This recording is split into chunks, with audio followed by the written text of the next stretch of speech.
if we had to come down into here, I probably just would have cut it out if it looked like we were going to get some sort of big continuation down, right? So what I was doing was I just had it in here. I had my hard stop down here, but I was ready to get out. Okay. So we enter the trade, then we start getting some action up. We've already taken these highs, and you're looking at what do we make there? So I think it was about $500, I think. I had two, so I bought bang, and then I bought another one, and then I was just gonna get out. So then we came up, took one off here, and then we come through, we go higher, right?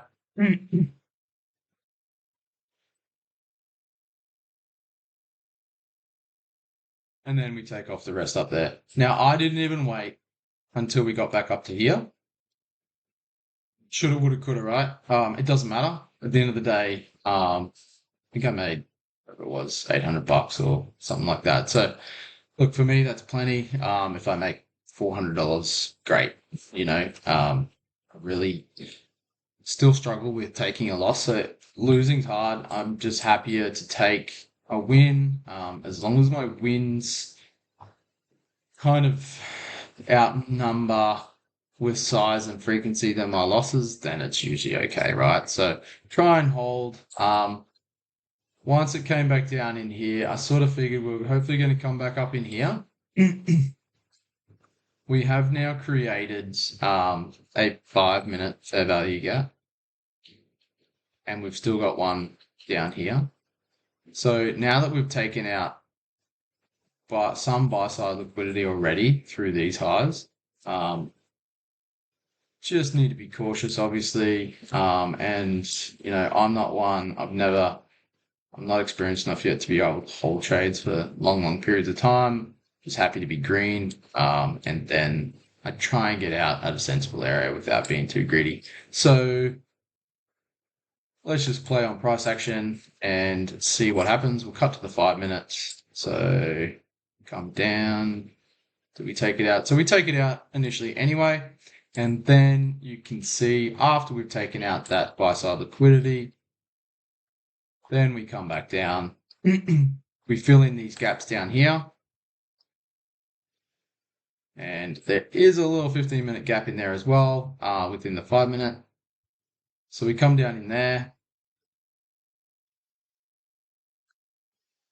And then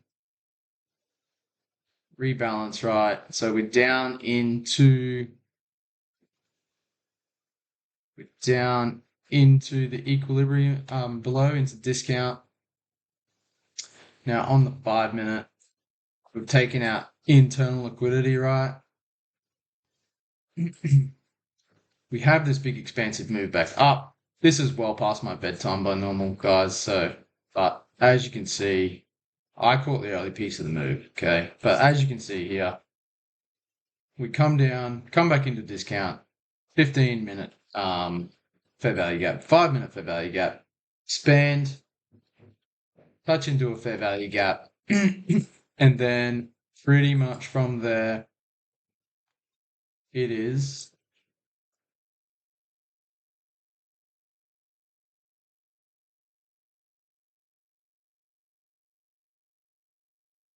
basically off to the races back up to the top. So you could have caught that move. Look, I'm not even usually awake here.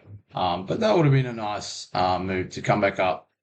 It's taken its internal liquidity within this whole model, and then the bigger model time frame has sort of played out, I think, on review this morning, where we came up, we took internal liquidity, and then we go down, and we've taken the lows, right? So we took the internal liquidity up here, 1, 2, 3, took it, had the breakdown, back into a fair value gap, go down, take external liquidity.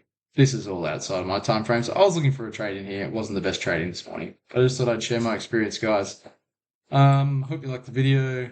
And yeah, we'll get back and I'll try and keep sharing some stuff so you guys can have a look at it for those that are interested, people learning. Thanks. Peace.